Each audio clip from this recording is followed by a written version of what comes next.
En el video de hoy vamos a hablar del cuco, o uno de los cucos, la hipótesis. Algunos dicen, bueno, hipótesis solo se puede decir en grandes investigaciones que correspondan a tesis doctorales de maestría o proyectos de investigación interdisciplinarios de personas que ya son investigadores concretos y demostrados. La cuestión acá pasa por qué entendemos por hipótesis, los alcances de esta y tener en cuenta la transformación que esa idea original va teniendo a lo largo del tiempo. No es lo mismo nuestra hipótesis cuando estamos diseñando nuestro proyecto de investigación que cuando ya estamos haciendo el estado de la cuestión, nada que ver cuando estamos haciendo el trabajo de campo y muchísimo menos con la instancia final de escritura. Esa misma idea original, primigenia, se va transformando, va avanzando, va creciendo de la mano de nuestro pensamiento. A mí me gusta acá citar una vieja frase del mundo del teatro, no sé si la escuchaste alguna vez, que dice que no hay actores pequeños, sino roles pequeños. Y en la transformación en torno a la hipótesis sería, no hay hipótesis pequeñas, sino argumentaciones pequeñas o acompañamientos del proceso pequeños. Todos tenemos una hipótesis y esto grabátelo en la cabeza. Lo que sí, no es lo mismo en qué estadio está. Esto lo narra muy bien Samaja en varios de sus libros de epistemología de la investigación, pero que él plantea que hay distintos tipos de hipótesis. Este es un tema muy técnico que no viene al caso de este video, que tiene un enfoque muchísimo más práctico y concreto para que vos puedas aplicar estas estrategias en tu temática de investigación. Pero lo que yo quiero que te lleves de acá es que sí tenés una hipótesis. O transformarle la palabra, sacarle esa carga quizás de tanto valor. Ponele sí tenés un supuesto de partida.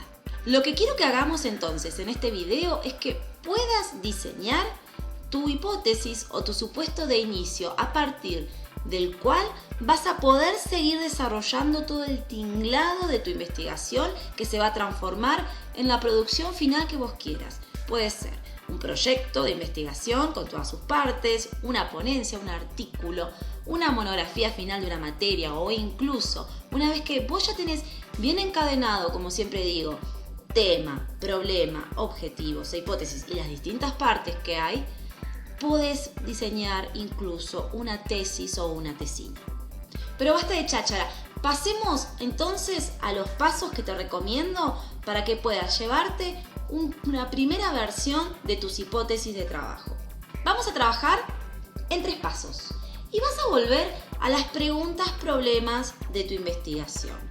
Si no las tenés todavía claras, te recomiendo que descargues en algún punto de esta página, está el link a la guía gratuita en la cual te doy herramientas y ejercicios para que diseñes alguna de las partes que tiene un proyecto de investigación, más que nada en la cuestión epistemológica.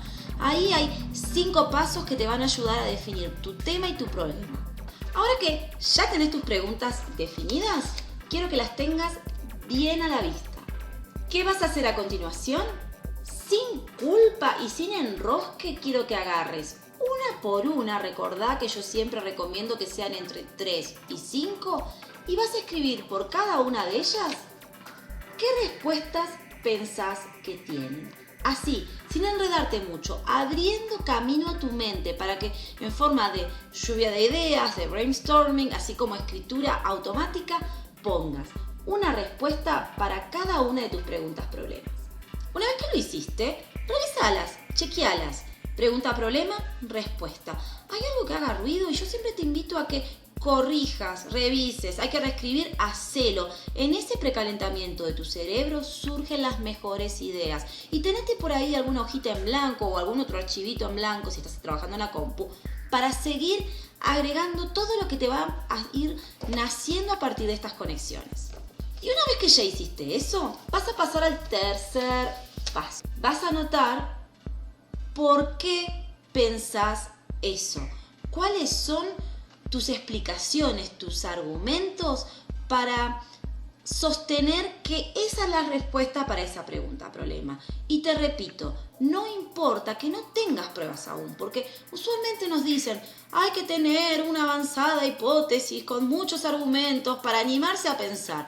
No, o sea, siempre tenemos una idea en la cabeza. Por más de que sea que lo dijo mi tía Betty una vez cuando yo era chico, X idea. La pensás, lo anotás, registralo. Entonces, pregunta, problema, respuesta. ¿Y por qué? ¿Qué te hace decir eso? ¿Qué te lleva a pensar esa respuesta? Seguro que estás pensando, ¿qué pongo en ese por qué? Bueno, te doy 2 tips para que puedas desagregar ese por qué. Ese por qué, ese gran por qué, tiene 2 partes. Primero, las razones. Anota, si querés, en un punteo, que a veces es mucho más práctico para que nuestra mente se libere. ¿Por qué pensás eso? X motivo, segundo motivo, tercer motivo, todas las razones que te hacen pensar. No importa que no tengas ninguna base, que lo hayas escuchado en la fila del supermercado, que lo hayas visto en un post de internet, que lo hayas escuchado en una clase o una profesora que lo decía de corrida mientras daba su contenido.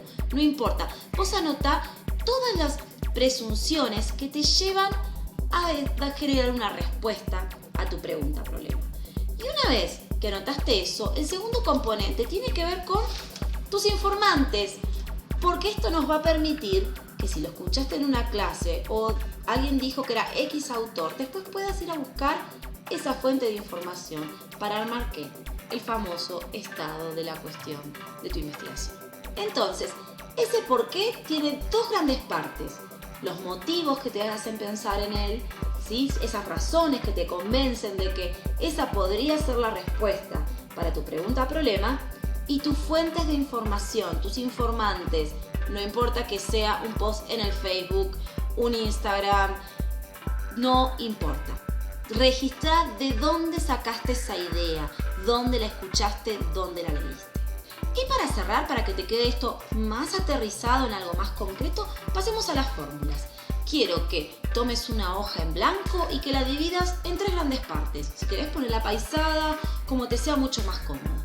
Y primero vas a poner un punto, o sea, estos 3 puntos que van a conformar esa gran hipótesis inicial, ese supuesto inicial de tu investigación. Primera parte de esta fórmula.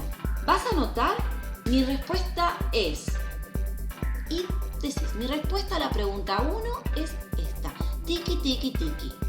Una vez que lo hiciste, vas a pasar a la segunda parte de esta fórmula. Pienso eso porque, y ahí toda esta cuestión de los argumentos, ¿sí? Esas explicaciones que tenés en mente, esos motivos que te hacen llegar a pensar esa idea. Y finalmente, tercera parte de esta fórmula para crear una hipótesis inicial.